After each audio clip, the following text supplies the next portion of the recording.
guys, nilagay ko na itong ano, nagluluto ko ng daig. Sa pangalawang gata, ayan. So, ito muna guys, unahin ko yung katawan. Hinugasan ko muna.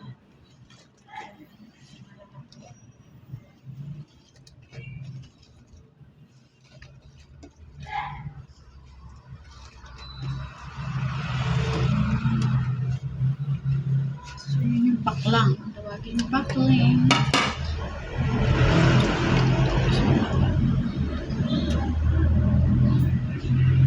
Guys,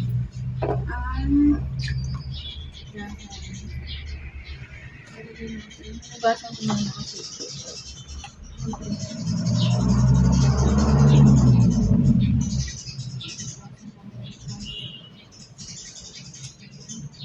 Pero pagka nainitan na yan naman.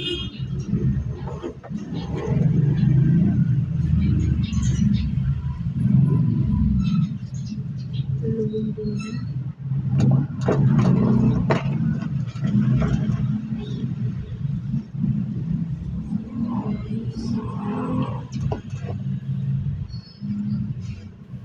Katakpan na.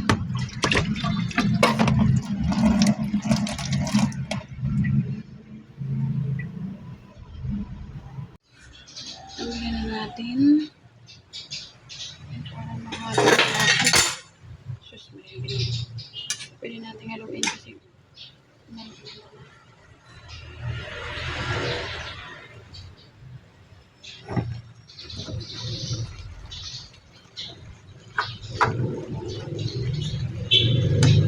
marami yung dabo. Ewan ko kung ano kasi malambot to ito eh.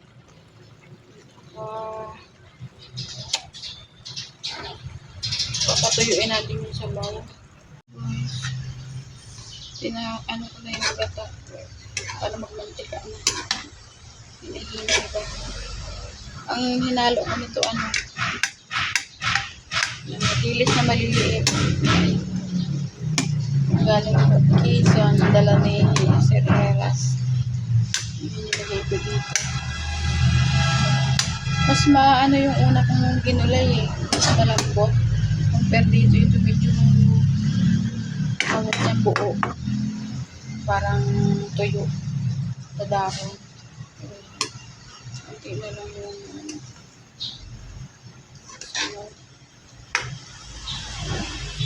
ulo lang. Hey guys, malapit na. Diba? Matutuyo na siya.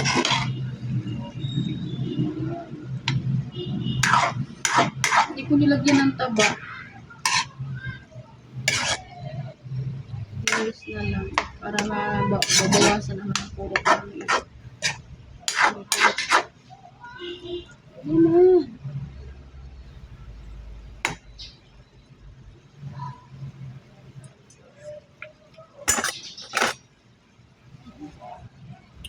Lagyan natin ng sili.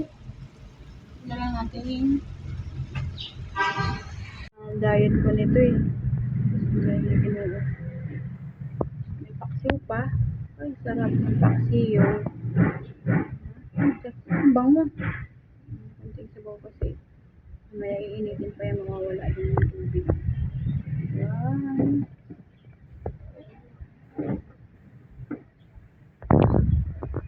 Ito sili. Huwag lang natin durugin kasi may nakain ang laing ayaw ng mga amoy. Sila na lang ang magdudurog niyan. Pamantikain lang natin guys. Tapos, pwede na. Pwede na lantakan.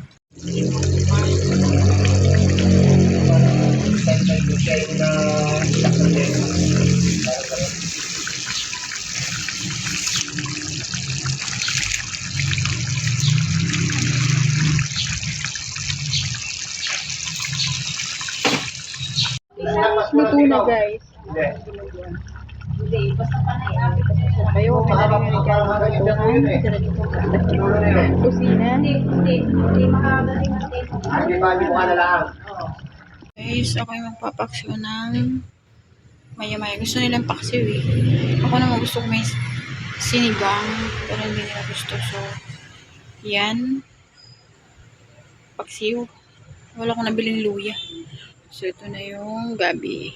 Laing pala. Yan. Yung paksiw. Yan. Paksiw. Yun guys, umuusok na ano.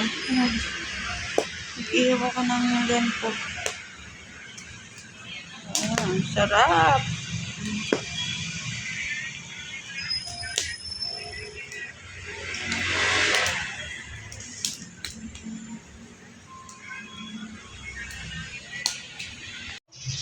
Yung pusit.